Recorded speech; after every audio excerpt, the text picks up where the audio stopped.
Hi everyone, welcome back to my channel. I would like to get into art and painting again. Right now, I've been focusing a lot on my writing, and I'm currently on the third or fourth draft of the novel that I'm making. I'm giving it to my sister to read in drips and drabs just to see her feedback before I publish.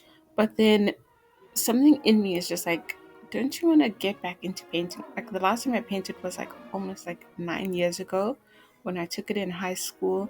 And I mean, I was okay. I prefer like sketch art. But now, just to remotivate myself, I've been watching like YouTube videos on like the Fibonacci sequence and how to incorporate it into art. And I just want like to feel that re-inspiration, from past art that has already been created. So we've got 10 great paintings by Ilya Repin that everyone should know. How we got here, I can't remember. The face and soul of a man, the drama of life, the impressions of nature, its life and meaning, the spirit of history. These are our themes. How we got here, I can't remember. The face and soul of man, the drama of life, the impressions of nature, its life and meaning, the spirit of history. These are our themes, wrote Rapin, who was celebrated as a master even during his own lifetime. His works reflect Russian art's main ideological and formal aspirations in the second half of the 19th century. So his first painting is The Barge Haulers on the Volga from 1870 to 1873, which I assume is how long it took him to paint it. I can only imagine how big this painting is. It's absolutely incredible. Okay, so I'm going to hopefully put it up on the screen. So this it's held in the State Russian Museum. This was the first major painting that brought Ilya Repin, who was born in 1844 to 1930. So he was around, I think he lived to be 86 years old, which is honestly incredible. It brought him major success. The idea for the painting came to him when he was a student at the Academy of Art in St. Petersburg while walking along the Neva River. He was struck by the sight of utterly exhausted barge workers hauling a heavy load as carefree townspeople walked past. Ripping himself did not come from a wealthy family. He was born in the town of Chuguyev, the son of a military man, and was pathetic to the plight of poor people. Sorry, sympathetic. The painting's subject was in sharp contrast to academic artistic traditions in which grand themes from mythology and history were given preference. Instead, Ripping chose the truth of life as his primary theme and sought to include social commentary in his works. Barge haulers became a metaphor for the hard lot that characterizes many people's lives. It won the bronze medal at the 1873 International Exhibition in Vienna and was purchased by Grand Duke Vladimir Alexandrovich for 3,000 rubles. I think it's very interesting that he decided to paint real life. I recently watched a documentary about, I forgot her name. Oh my gosh. I will put it up on the screen. I think it's Neela Houston. She was a black writer during the time before the civil rights era. I'm gonna hopefully link a video that explains her life in the not in the comments, in the description. So she wanted to paint the reality of being black in America, and she just wanted to show that being black is not all about struggle, hardships, and trying to please white people. It was about finding the beauty in yourself, in your Afro, in your Africanicity, basically, and not just begging for sympathy. But she was shunned by the black community and everything for that. So it's interesting to see how different races and your gender can determine how people view your views, you know? So that was interesting. And also, I'm very excited to get more into Russian literature. I do like Russian literature. My favorite, one of my top tens now is Anna Karenina by Leo Tolstoy. I love it. And Notes from the Underground. I also have read. The names really do escape me. There's Leo Tolstoy, there's Dostoevsky. I'm trying to just read more. So if you have any more recommendations, please let me know. What is your favorite Russian literature? Also, Russian music. I've been listening to so much of it. Oh my gosh, it's so good. Hopefully, I will put some up on screen. There are so many good, like just hearty Russian classical music. And as I learned to play the piano, I think Shostakovich, that's the one. Love it. Absolutely crazy. Okay, so the second painting was made in 1876. It is Sadko in the Underwater Kingdom. So, oh my gosh, he's already painting fantasy and everything. Okay, it really does look majestic, honestly. After graduating from the Academy of Arts, Ripping embarked on extensive travels abroad in 1873. He set off for Italy and lived in Rome. He also spent 3 years in France studying the latest art movement.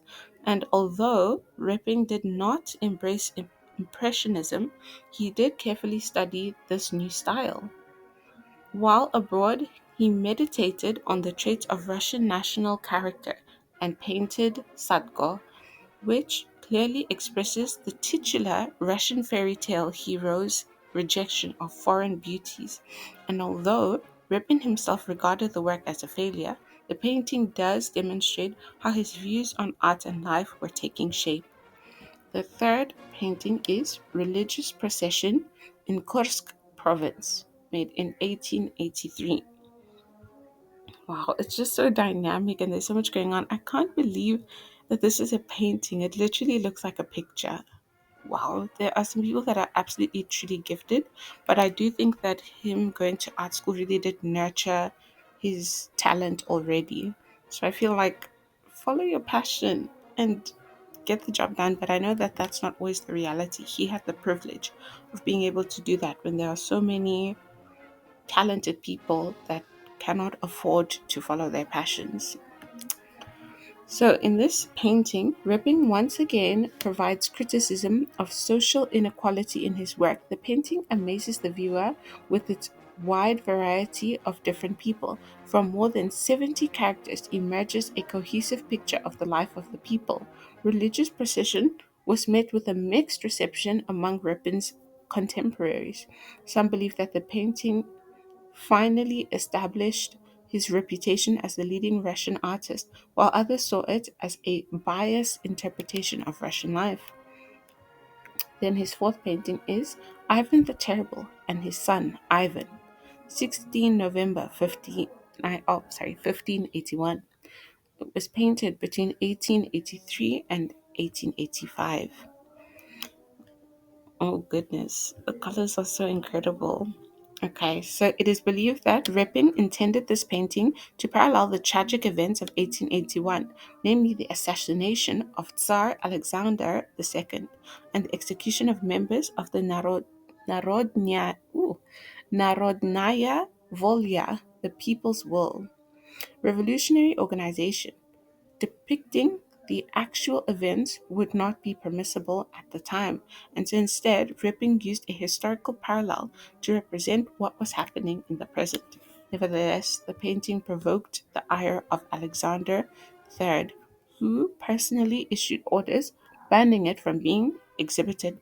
The canvas was vandalized twice, first in 1913 when icon painter Abram Balashov attacked the painting 3 times with a knife, slashing the Tsar's face. Then again in 2018, when a vandal struck the canvas with a metal pole, damaging the figure of the Tsarek in 3 places. The painting is currently being restored. The fifth painting is the portrait of composer Modest Mussorgsky, made in 1881. The painting stands out as one of the pinnacles of Ripping's mastery at art painting portraits. The psychologically charged painting was created at a tragic moment in the composer's life, as he was gravely ill in a military hospital. Ripping finished the portrait in just 4 days, and right in the hospital ward, realizing that his old friend was on the threshold of eternity.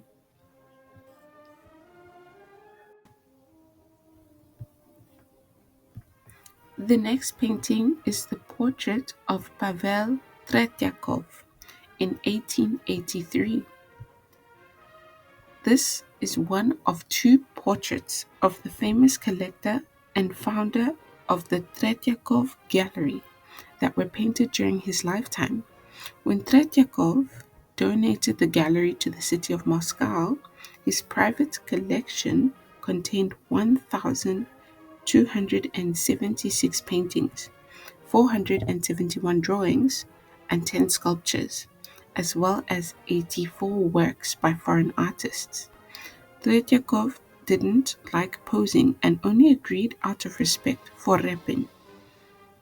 Tretyakov is depicted against the background of paintings in his gallery, including Above the Eternal Peace by Isaac Levitan and Three Bogatirs by Viktor Vaznetsov. The year the portrait was painted, Tretyakov was at the peak of his activity, and his collection was becoming famous in Moscow and throughout Russia. He was one of the main collectors of works by Repin and other Peredvishniki, or the Wanderers, a group of realist artists who espoused social criticism. The next painting is Reply of the Zaporozhian Cossacks to the Sultan of Turkey. It is just so marvelously engaging watching, like looking at this portrait. Everyone is just so, like, there's so much character and charisma from each person. The Zaporozhian Cossacks, which took Repin more than 10 years to paint, stands out as an expression of human vitality and the free spirit of man. Repin himself wrote of the protagonist, a holy people. No one in the world held freedom, equality, and fraternity so deeply. The painting is inspired by the story of how, in 1675, Sultan Mehmed IV gave the Zaporozhian Cossacks an ultimatum and demanded that they submit to his rule. In response, the Cossacks sent the Mehmed IV a biting letter, rejecting his demands. O Sultan, Turkish devil, and damned devil's kith and kin, secretary to Lucifer himself. I'm gonna say that from now on. This painting ranged from 1880 to 1891. With my own work, being a writer, having something take 10 years, like how Donna Tartt took 10 years to write The Secret History, it gives me hope. Even if it takes you a while to get your art out there, keep working at it. And besides, he was working on other projects at the same time. So for those of you that are working at the same time as you're writing, everything works out as planned. God has a plan for you, so keep going, never give up. The next painting is They Did Not Expect Him. They Did Not Expect Him is part of a cycle by Repin that is dedicated to the fate of the first Narodnik populist revolutionaries in Russia. The painting was done from 1883 to 1888, so it took him 5 years. In the 1870s to 1880s, this revolutionary movement rose in popularity and was then brutally suppressed. Like many others, Repin idealized the young opposition members and drew parallels between the fates of the Narodniks and Jesus Christ. Compositionally, the characters in They Did Not Expect Him are akin to figures in the stories of the raising of Lazarus and Christ at Emmaus. The return of the convicted revolutionary, probably from hard labor in a penal colony, was equivalent to a return from the dead. Then the ceremonial sitting of the State Council on May 7th, 1901, marking the centenary of its foundation. The painting was from 1901 to 1904. I love the vibrant reds, just the bold colors. It makes you feel there's so much power in one room, and there is. This piece, commissioned by the government, was painted by Repin for the 1000th anniversary of the State Council. The gigantic canvas measures 400 by 877 centimeters. That is 4 meters by almost 9 meters. It's huge, but was finished in just 3 years, the shortest possible time. The studies for it, executed with impressionistic freedom and in an almost abstract style in places, are arguably even more significant than the finished picture itself. Members of the council posed in person for the artist. In total, 48 portrait sketches were made for the painting. Before 1917, the canvas was exhibited at the Mariinsky Palace, and some of the studies were acquired by the Museum of Alexander III. The artist donated the 10,000 rubles he received from the museum to the Navy. The self-portrait with N.B. Nordman in 1903. In 1899, Repin bought a plot of land in the Finnish settlement of Kuokala and called the estate the Penates. It was here that Repin spent his final years, along with his second wife, Natalia Borisovna Nordman. Following the 1917 revolution, repeated attempts were made to persuade Repin to return to Soviet Russia.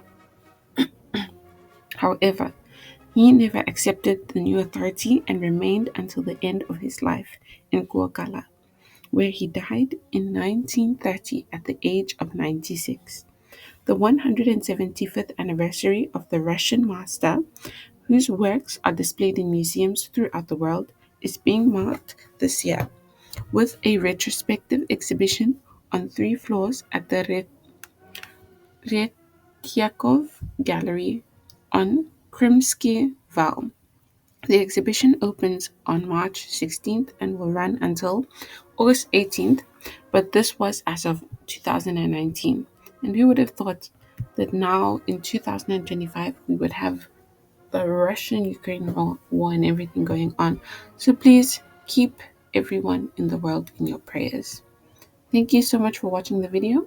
Enjoy your day. Bye.